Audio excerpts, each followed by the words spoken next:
nombre completamente italiano y un físico que le ha llevado a que le identifiquen con nacionalidades como la argentina, griega o francesa, se presenta Antonella Ruggiero Sansone, con un magnífico y glorioso acento venezolano.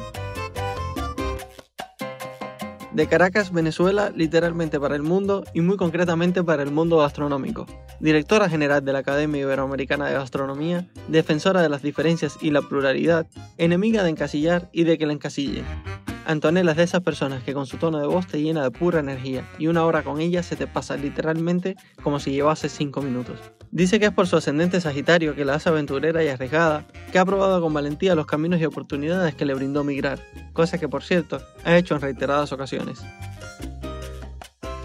Nela nos cuenta cómo estudiar una carrera en la que solo ella creía y que nadie más veía con futuro, la ha posicionado hoy en el cargo directivo que ocupa, y nos enseña con esto a apostar por nuestros sueños, incluso cuando solo nosotros creemos en ellos. ¿Quieres aprender a contar tu propia historia? Quédate con nosotros en este episodio y regálate el apostar por ti y por tus sueños. Yo soy Jack Viamonte y estás escuchando Migramos con Antonella Ruggiero Sansone. Para mí es un verdadero placer que estés aquí. Bueno, yo cuando te me presentaron me quedé maravillado con tu currículum, pero quiero que seas tú quien te presentes para los que no te conozcan. Así que por favor cuéntanos, ¿quién es Antonella Ruggiero? No sé si lo he pronunciado bien y a qué se dedica. Muy bien pronunciado, aunque no es fácil. Tampoco mi nombre, porque por el acento detectarán que italiana no soy, aunque por sangre sí tengo ese ADN que me viene de allí.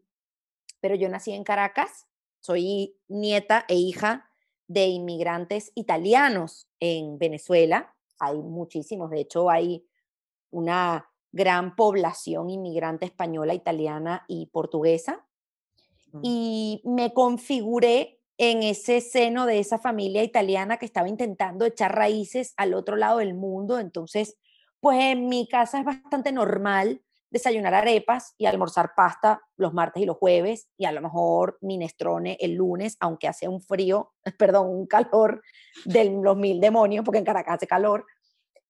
Y en mi casa pues hay palabras que siempre hemos dicho en italiano y siempre hemos dicho en español, con lo cual me he movido en esas dos aguas, con un pie aquí en Europa y un pie allá, porque ahora vivo en Madrid, desde muy pequeña. Pero la realidad es que cuando terminé la universidad dije, me voy a estudiar un máster, y no lo encontré en España, en Italia, perdón, que originalmente yo quería irme a Roma, y lo encontré aquí en España, en Barcelona, y me mudé a Barcelona.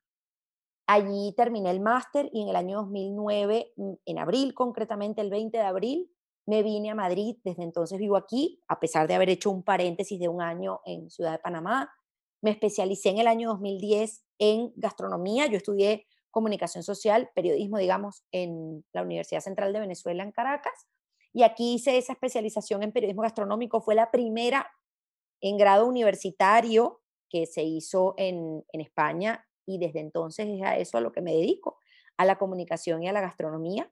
Ahora mismo estoy en la Academia Iberoamericana de Gastronomía, que con todo honor y con toda humildad dirijo desde el año 2016, aunque mi cargo no existía, lo creamos hace un par de años, porque tampoco hacía falta que hubiese una dirección general. Ahora tenemos unos cuantos proyectos, afortunadamente, y toco madera para que se multipliquen y se diversifiquen, proyectos que tocan la dimensión social, la dimensión cultural, la dimensión turística, la dimensión formativa, y todo eso es lo que estamos haciendo y en eso me ocupo todos los días. Además, monté con un socio español el primer y único laboratorio de ideas gastronómicas patentado como tal en el mundo, así que estoy dedicada de lleno a la gastronomía y a la comunicación, que son dos cosas que me encantan.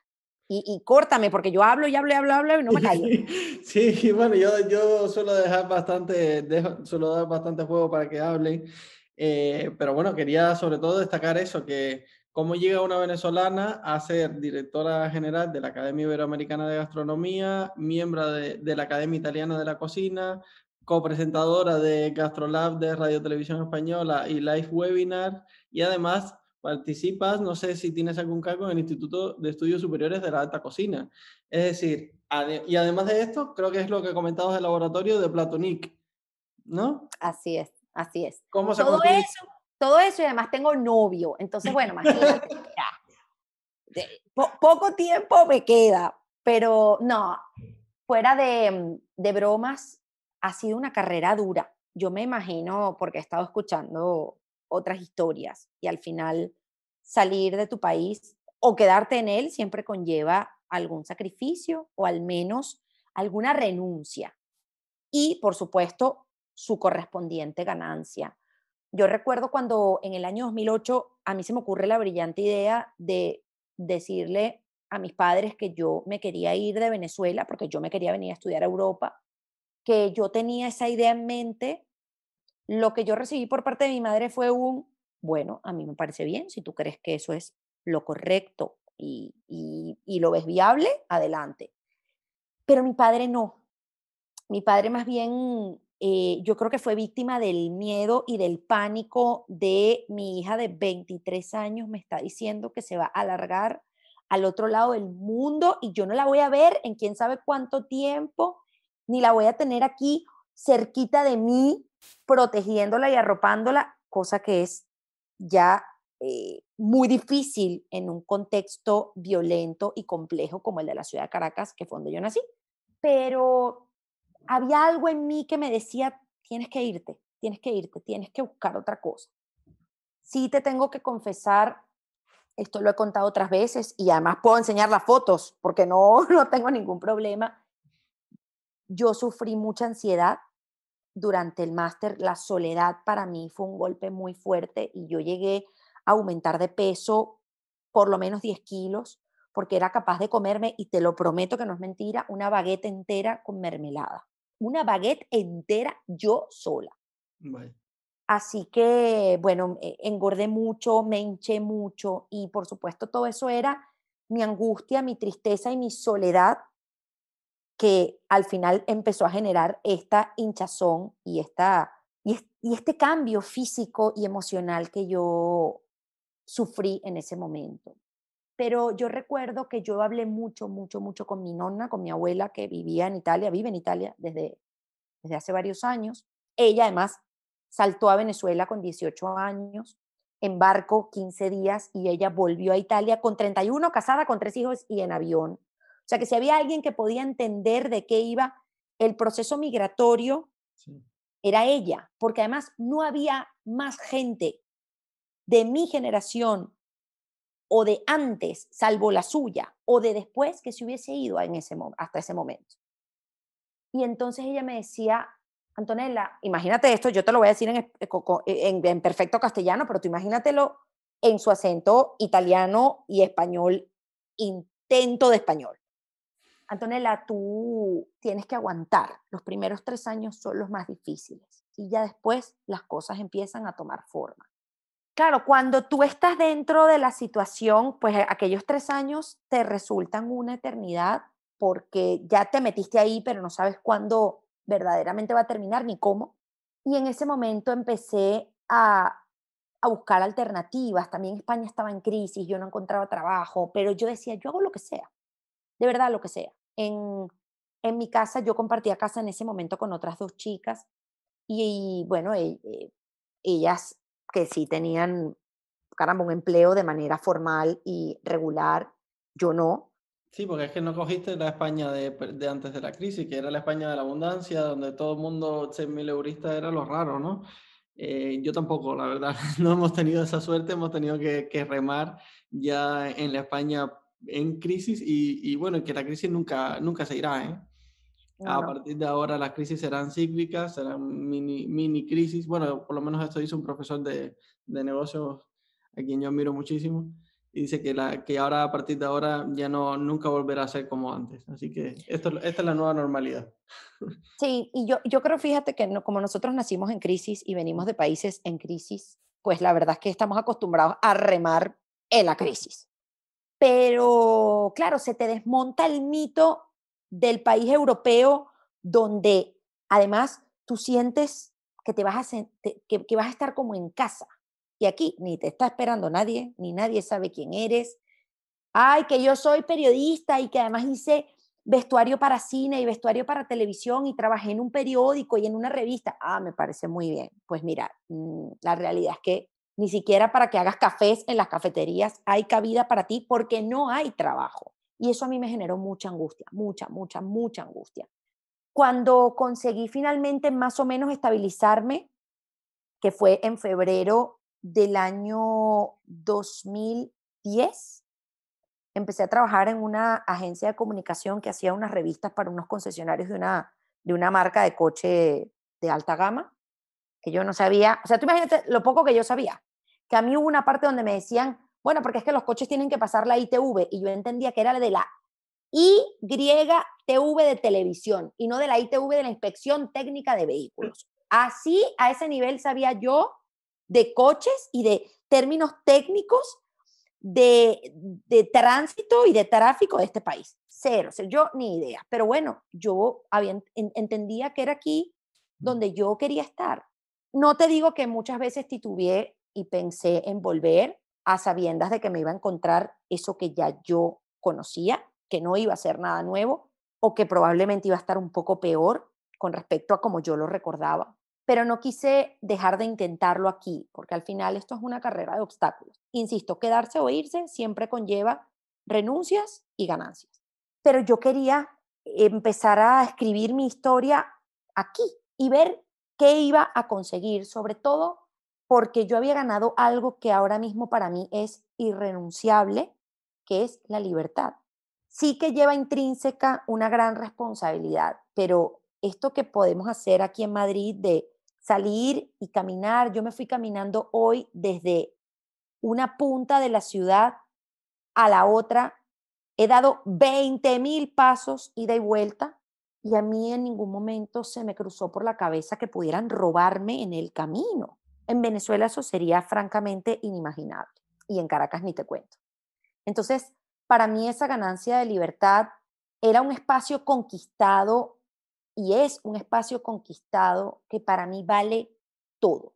El no tener que pensar que a mí me puede pasar algo gravísimo porque haya alguien que me quiera hacer daño, como mujer además, es fabuloso porque te permite tener un terreno fértil para sembrar allí y ya verás qué cosechas, pero por lo menos tener una tierra preabonada para echarle alguna semillita. Entonces, cuando yo pude hacer finalmente, gracias al apoyo de mis padres, ese curso de especialización en periodismo gastronómico, mis padres creían que era pues otro invento, otra corazonada de la niñita, a ver, Claro, otra flecha más que va a lanzar con ese arco a ver a dónde termina ella. no, no sonaba muy prometedor seguramente en ese entonces. No, no, en absoluto. Pero ese fue el trabajo ese fue el estudio que me permitió tener trabajo, porque empecé a colaborar con la Academia de Gastronomía aquí en España, empecé a coordinar las publicaciones del presidente de la Academia, el hoy expresidente de la Academia de Gastronomía de España. Claro, para mí era una cosa muy diferente entender además la gastronomía de España con la que yo tenía un nexo muy relativo y muy tangencial, porque yo sé de gastronomía venezolana y sabía de gastronomía italiana, pero ¿qué tendría yo que ver con España? Que era lo que todo el mundo me preguntaba a priori, pero siendo italiana, ¿por qué no te fuiste a Italia? No lo sé, pero yo agradezco enormemente haberme venido a España porque yo aquí me siento tranquila. Aquí a mí nadie me pregunta, es una cosa un poco exótica, una mujer que tiene pinta pues me han preguntado si soy griega, si soy francesa, si soy italiana, si soy española. Cuando hablo, entonces creen que soy argentina o cubana o colombiana o canaria, pero nadie me sitúa en Venezuela y a mí eso me parece fascinante, porque eso quiere decir que además mi propia personalidad es muchas personalidades a la vez. Y eso a mí me encanta, porque además no me gusta encasillar y no me gusta que me encasillen. Qué bueno. Y yo creo que parte de lo que yo he ganado en Madrid, además de esa libertad, es el desarrollo de mi personalidad. Sí, porque no te quieres homogeneizar con el resto, sino que Pues aquí usted que lleva el pelo largo, pues lo lleva largo. Yo ahora tengo el pelo largo, pero yo he llevado el pelo más corto que tú, Jack, de verdad. Y sin ningún problema, usted vale igual. Entonces eso es algo que yo creo que en España también es una ganancia. Nosotros aquí tenemos una pregunta que siempre solemos hacerle y que para mí a nivel personal es de las que más me marcan porque a mí en mi proceso migratorio sí que me impactó, ¿no? ¿Tú sentiste que tuviste que cambiar algo para integrarte aquí en España o como me estás comentando fue todo natural y no y pudiste ser tú y no tuviste que cambiar nada en tu personalidad? No, yo creo que yo no la cambié, fíjate, yo creo que acentué algunas cosas. Quizás si me oye un venezolano dice, pero bueno, ¿y esta señora qué le pasó con su acento? ¿No? Incluso si me escuchas en la radio, en el programa de radio, tampoco sabes bien de dónde soy. Pero yo creo que no. Yo creo que Madrid me ha permitido a mí la posibilidad de ser como yo soy. No sé si para bien, si para mal o neutral, pero así como soy, así he estado todo este tiempo. Es verdad, y eso es lógico, que hay pues términos que incorporas. Yo trabajando en gastronomía, pues hay sabores que ya directamente adopté.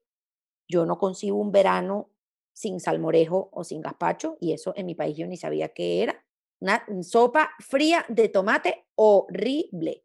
Y resulta que todo tiene sentido Es una maravilla. y es una maravilla y comprendes que cuando en Madrid hace 38 grados no hay nada más extraordinario para hidratarte y no terminar en el hospital con un golpe de calor que un plato de salmorejo y de gazpacho.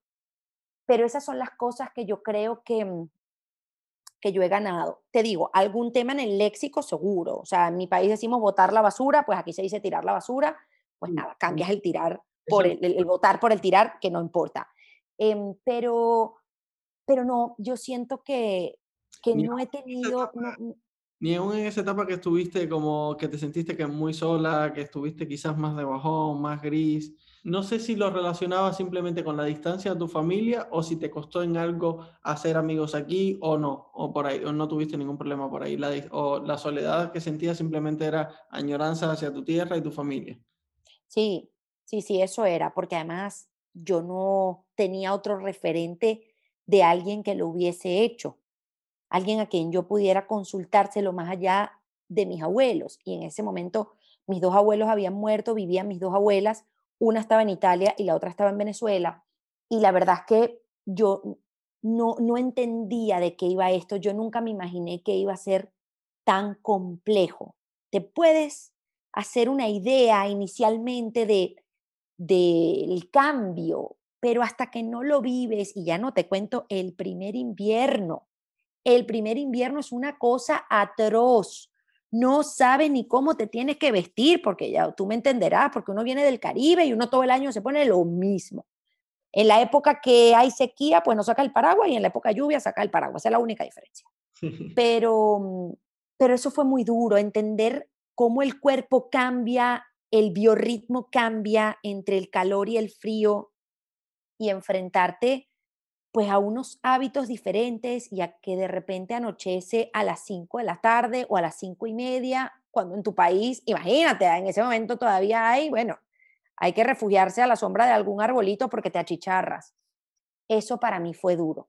Yo recuerdo el primer invierno como una cosa inexplicable, horrible, con la humedad. Yo en ese momento vivía en Barcelona, además, que es particularmente húmeda porque está en la playa, con la humedad metida en el cuerpo, con ganas de estar todo el día debajo de la colcha. Además vino un frío siberiano, no sé qué, que fue, bueno, como ya la guinda que le faltaba al pastel, ¿no? Como decimos en mi país, la flor que le faltaba al ramo. Y yo creo que eso fue duro. Es decir, estoy haciendo contigo además un ejercicio de memoria muy interesante también para acordarme de mí hace 12 años cuando yo llegué a este país versus la yo de hoy y decir, chicos, yo no me arrepiento de haberme venido.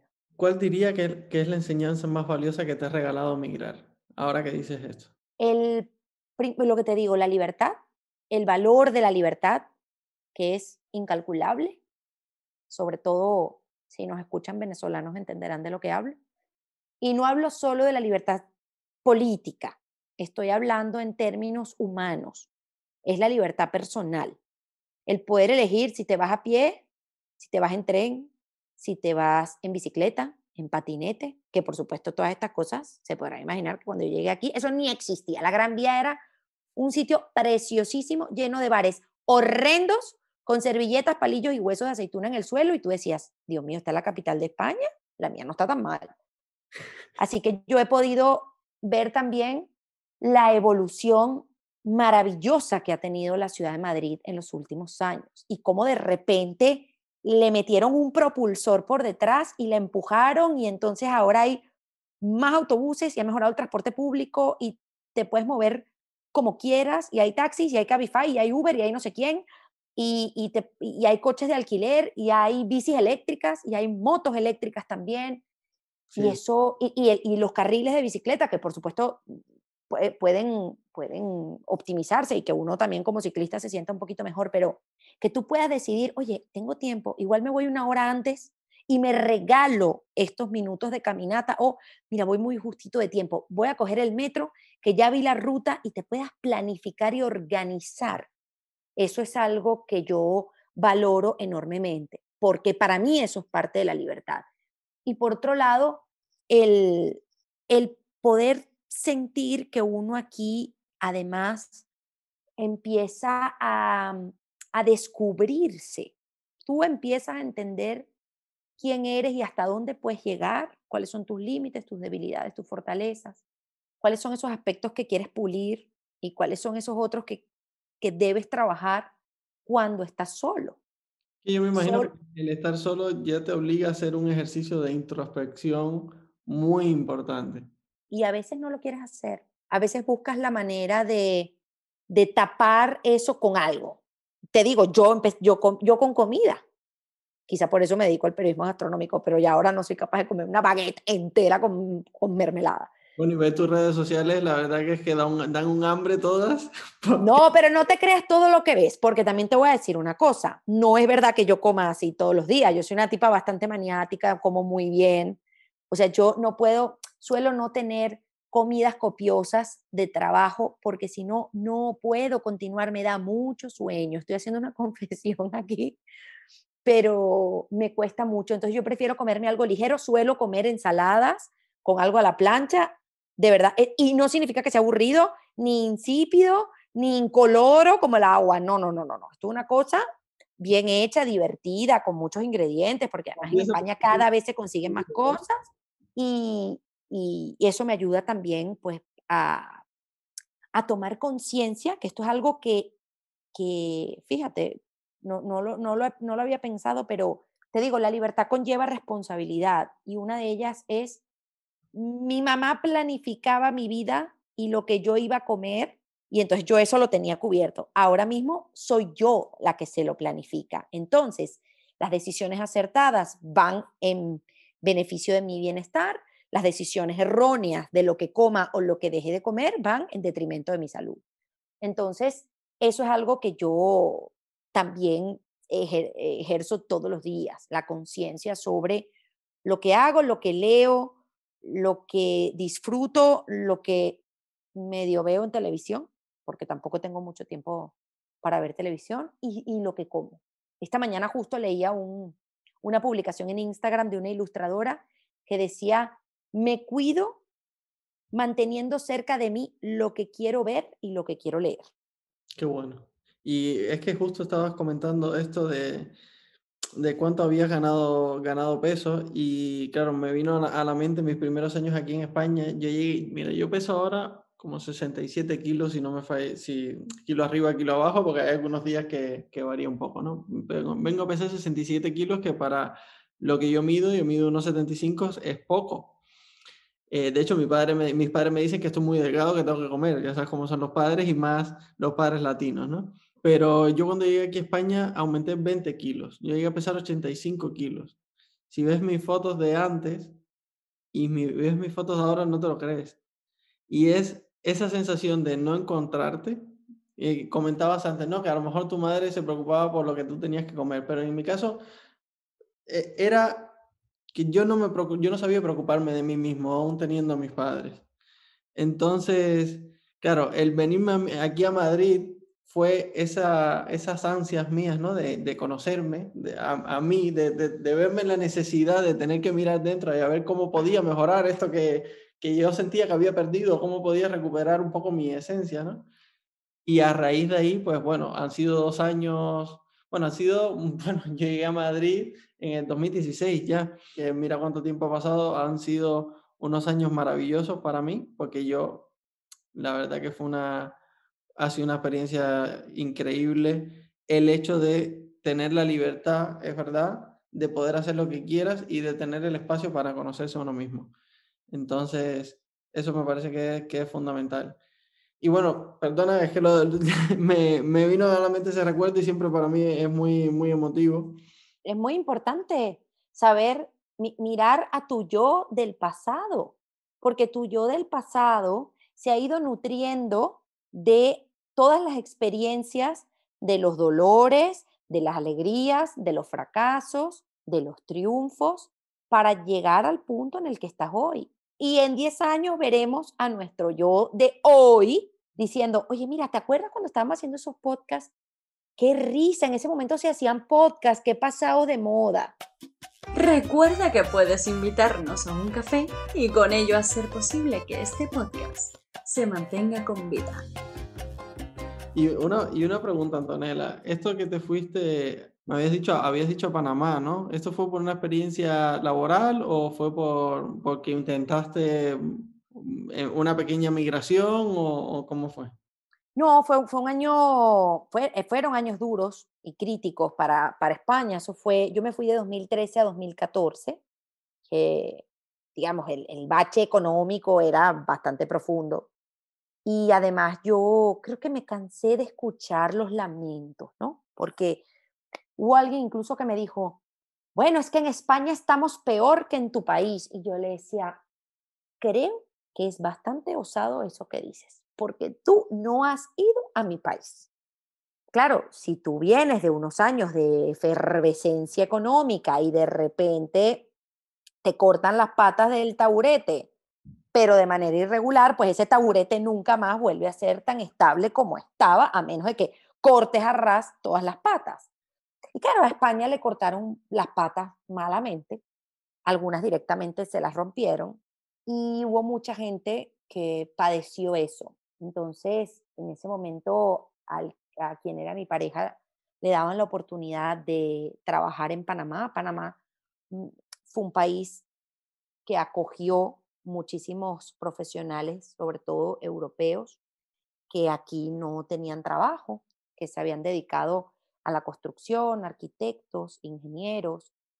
Y bueno, Panamá dijo, yo necesito construir el primer metro de Centroamérica, pues que se vengan los españoles. Necesito hacer autopistas, etcétera, etcétera, que se vengan los italianos.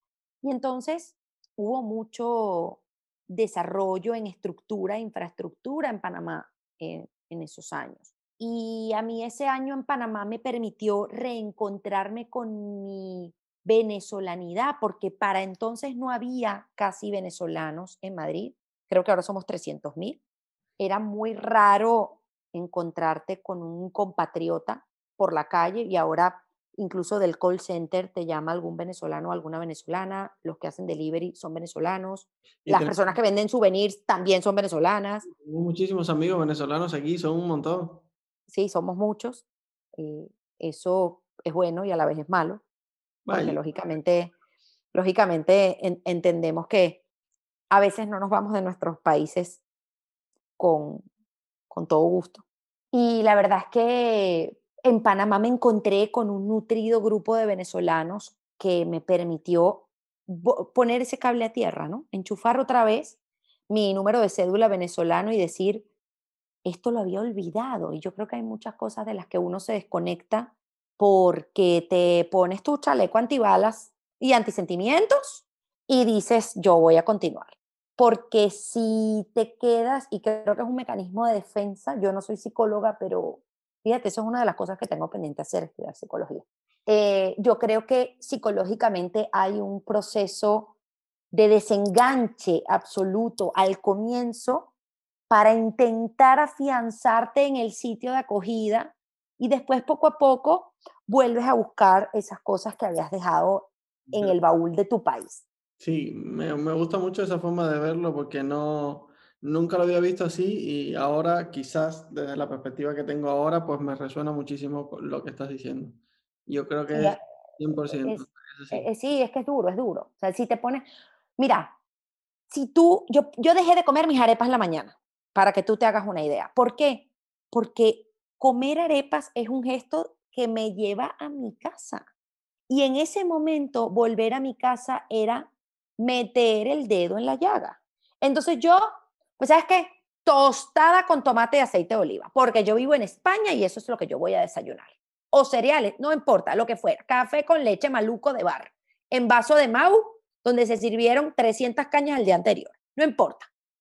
Pero es una forma de no conectarte otra vez con el dolor que produce el recuerdo. Ahora mismo, cuando quieran, vienen a mi casa, comen arepas, les cuento cómo se hacen, les hago 300 rellenos.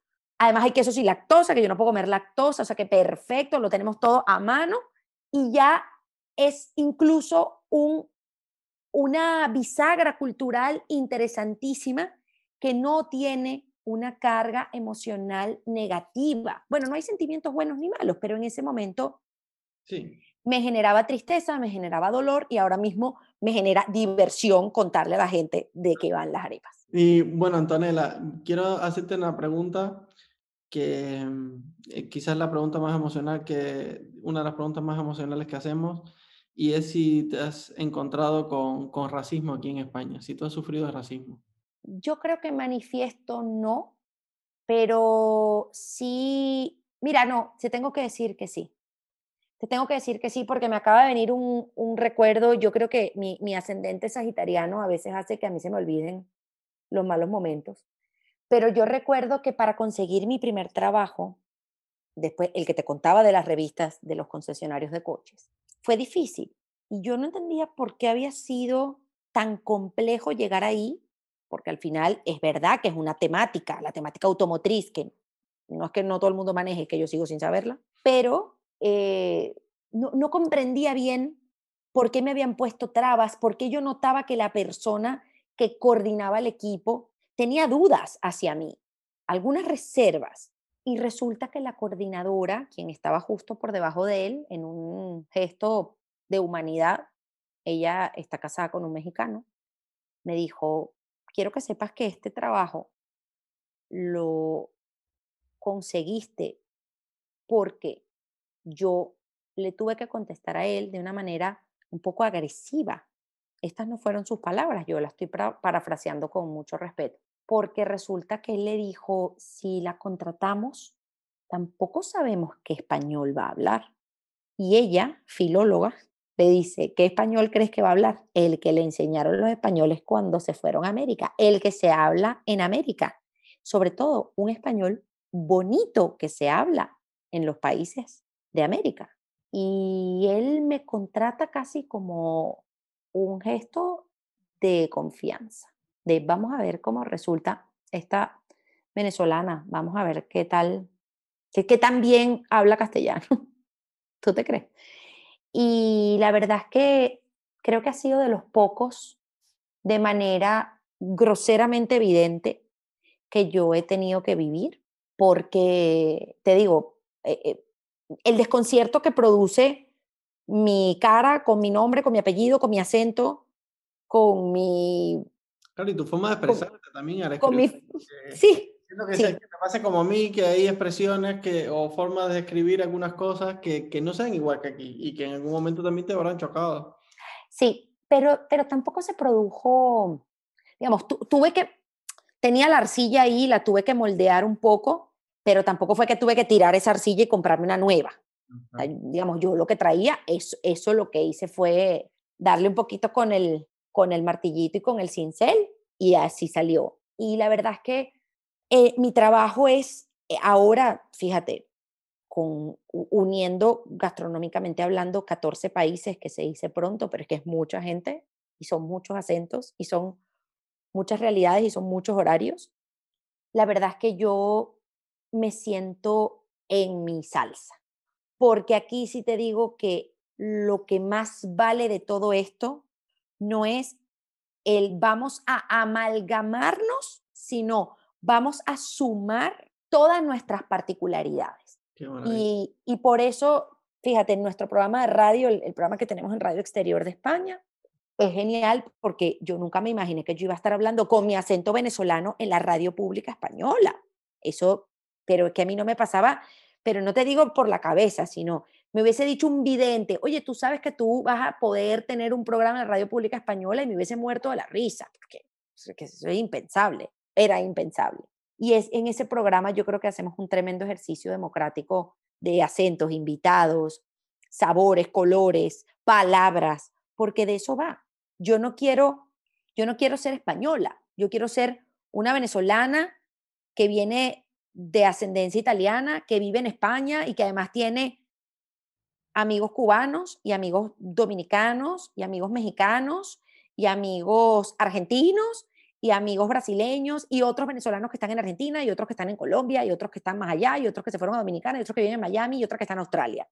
Porque mi trabajo ha ratificado que la diversidad es, o me ha ratificado que la diversidad es la verdadera riqueza. Yo no quiero de repente empezar a hablar así, porque es que además no me sale. ¿Por qué tendría que salirme? Si además cada uno que hable como quiera y se exprese como quiera, siempre que haya respeto y educación.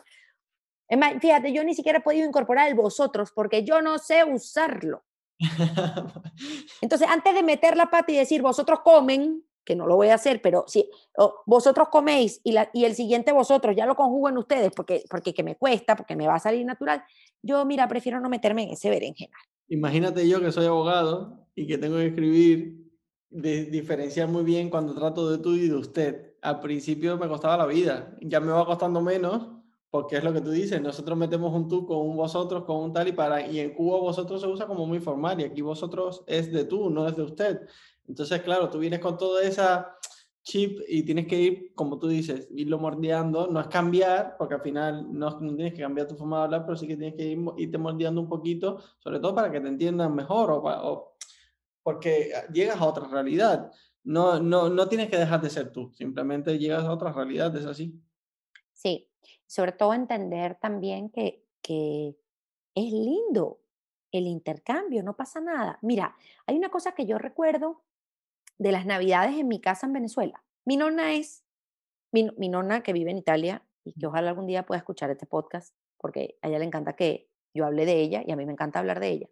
Ella hacía hallacas. La hallaca es el tamal que se come en Venezuela durante la Navidad, un plato además de la época colonial que se produjo con los restos o con el aprovechamiento, ahora que se habla de la cocina de aprovechamiento, con el aprovechamiento de los restos de la comida, de las comilonas, de los banquetes de los señores feudales. Entonces los trabajadores cogían lo que quedaba, que eran a lo mejor un guiso que tuviera pasas, un guiso que tuviera papa, algo de pimiento, etcétera, lo mezclaban con maíz, lo envolvían en hoja de plátano y allá que te va tu tamal. Y es la historia del tamal en Venezuela, de la hallaca, pero seguramente es la historia de todos los tamales que nos comemos en América. Que es un plato divino, vamos. A mí, Absolutamente, pero es que eso ya es un proceso de que nosotros gastronómicamente hablamos alimentos de ida y vuelta, que fue lo que se fue para allá y lo de allá que trajeron aquí. Y está bien, y eso cambió el recetario de todos los países. A mí me gusta mucho hacer énfasis en lo que ganamos cuando nos encontramos Europa con América. Se perdió mucho, se perdieron muchas vidas, estoy totalmente de acuerdo, pero gastronómicamente hablando tenemos que reconocer que eso cambió completamente nuestra manera de alimentarnos. Pero hablando de alimentos, que yo siempre me voy a lo mismo ya, yo me levanto pensando en comida y me acuesto pensando en comida, y me entrevistan y hablo de comida. qué bueno. Mi abuela era quien metía las manos para hacer la masa de las hallacas. Y cuidado a cualquier otra persona venezolana de nacimiento se le ocurriera meter las manos en su masa, porque era casi una herejía. Ella te decía, además me acuerdo que decía, esa masa solamente la toco yo. Y de verdad solo la tocaba ella, porque ella entendía con sus manos italianas cuál era el punto y la consistencia que ella quería dar a la mezcla del maíz con el achiote infusionado en aceite que nosotros llamamos onoto.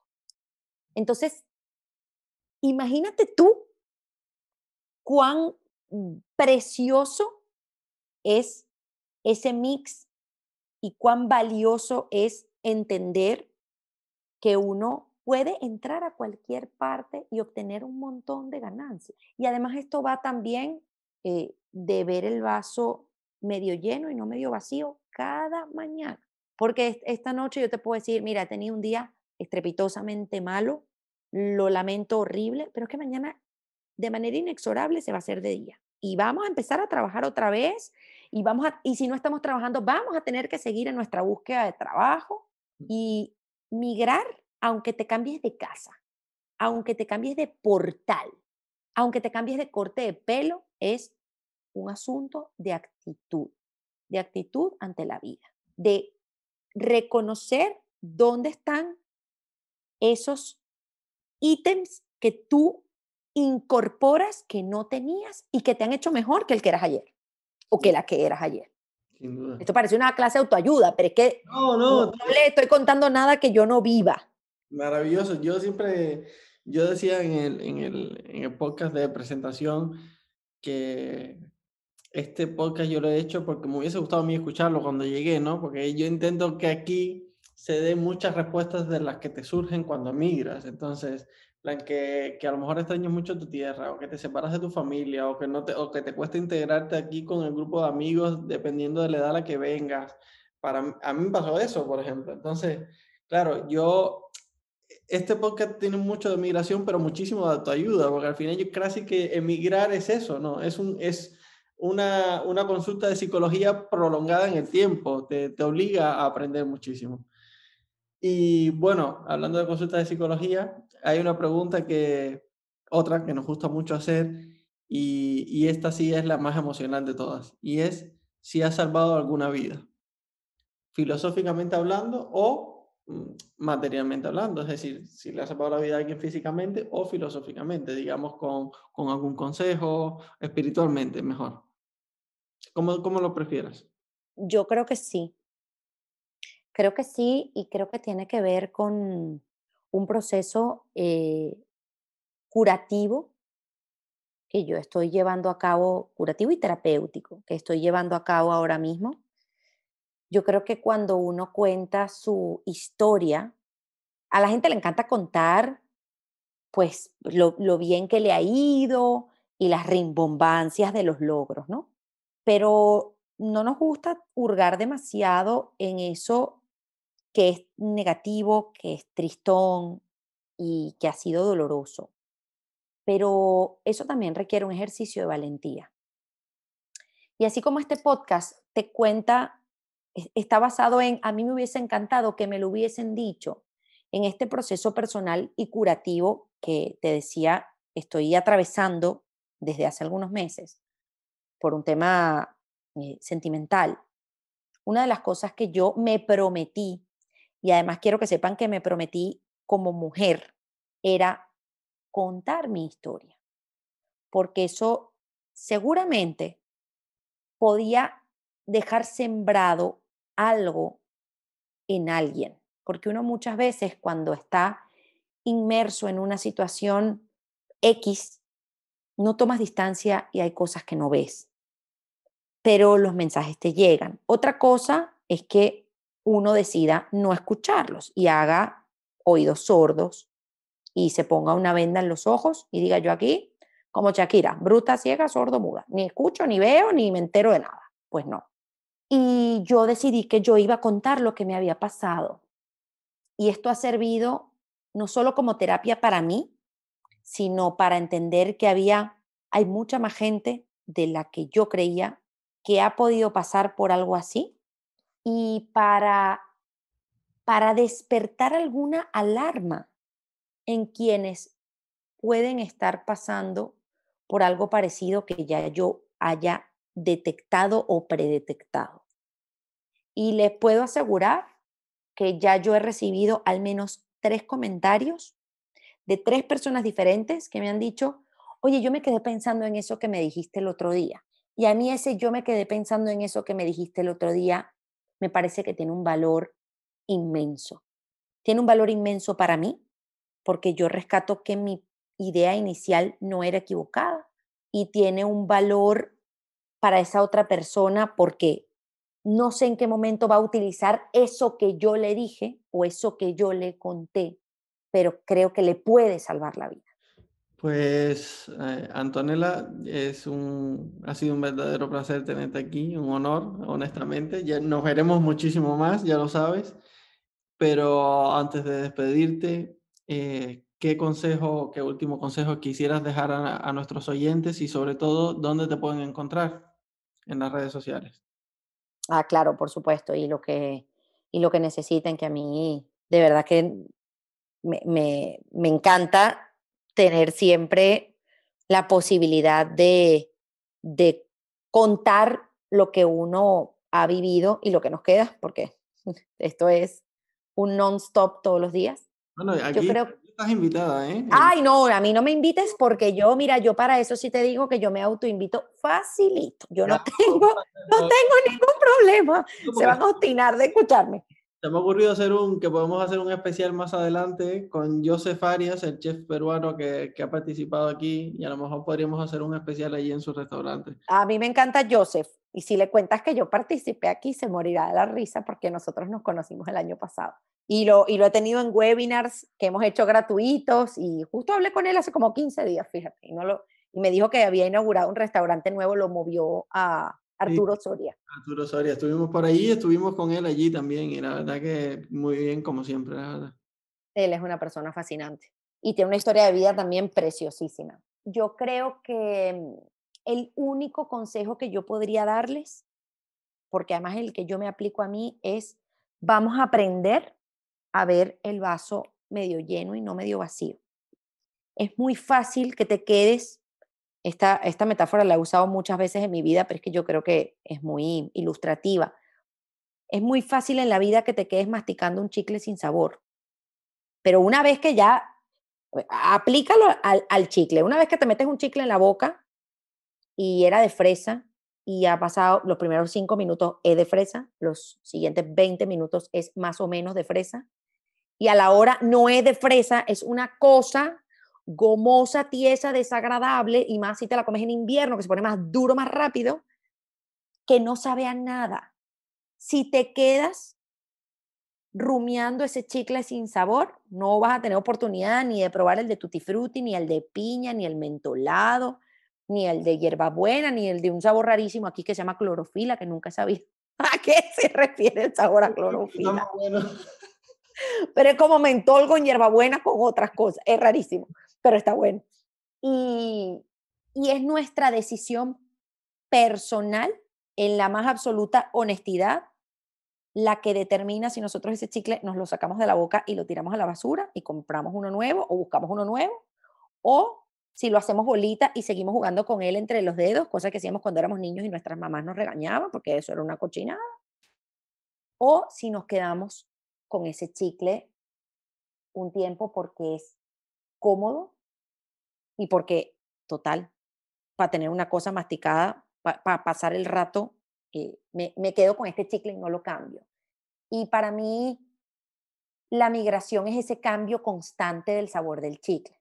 Y creo que uno tiene que entender que hay días buenos y que hay días malos, y que hay días que no hay chicle, hay días que hay 8 chicles y no pasa nada, porque al día siguiente el sol vuelve a salir y hay una nueva oportunidad. No caigamos en los pesares, en repetir todo el tiempo que la cosa está mal, que esta cosa está terrible. Ha sido un año retador, desafiante, largo y a la vez corto. Ha sido una montaña rusa de esas donde además te dicen, no cierres los ojos. Y tú dices, es que si no los cierro me va a dar algo, no puedo aguantarlos abiertos todo el tiempo. Y yo creo que para mí ha sido un año en el que o nos hemos desestructurado y reestructurado o definitivamente en el 2021 nos viene otra pela importante. Y nos podemos quejar todo lo que queramos porque hace frío, porque hace calor, porque el vecino hace ruido, porque el trabajo no nos gusta, porque, bueno, es invierno y he engordado 3 kilos, chico, vale, qué problema. Porque la ropa no se seca, porque además uno tiene estas mortificaciones, ¿entiendes? De este lado del mundo. Porque qué fastidio que hemos concatenado 8 días de lluvia y no puedo sacar a pasear a Cusco porque pobrecito mío no ha podido salir. Y de repente dices, ¿y qué tal si le doy la vuelta? Y pienso, es que si llueve, entonces los campos van a estar más verdes, tendremos más comida y a mí por lo menos que me gustan las setas, o sea, me voy a gozar este otoño maravilloso porque voy a tener muchas setas que comerme y además van a estar muy baratas porque va a haber muchas. Entonces, ese ejercicio creo que es crucial para la vida o por lo menos el que yo aplico. A mí ese cuento de la gente que se queda, como decimos en mi país, achantada en el aparato, yo de verdad, yo no puedo, no puedo. Yo no estoy hecha de esa madera y quizá, te digo, a lo mejor viene condicionado por mi ascendente sagitariano, soñador indómito, pero es muy importante no quedarse en el horror, porque es fácil caer ahí. Y siempre va a haber un horror, porque nosotros venimos de países que también tenían horror y también tenían cosas buenas. Entonces, procuremos llegar y ponderar las cosas para decidir mejor si es más lo positivo que lo negativo, que siempre va a ser así, porque todo es ganancia. Me van a encontrar, yo estoy en Instagram como @NelaRuggero, mira que es difícil hasta para la cuenta de Instagram. Lo voy a deletrear si me lo permites porque no es tan fácil. Es Nella de Antonella y mi apellido se escribe Ruggiero. Soy esta que habla venezolano, aunque tenga este nombre y este apellido. ¿Te ha gustado este episodio? Suscríbete. Nos encantaría conocer tu opinión. No olvides dejar tus comentarios y compartirlo.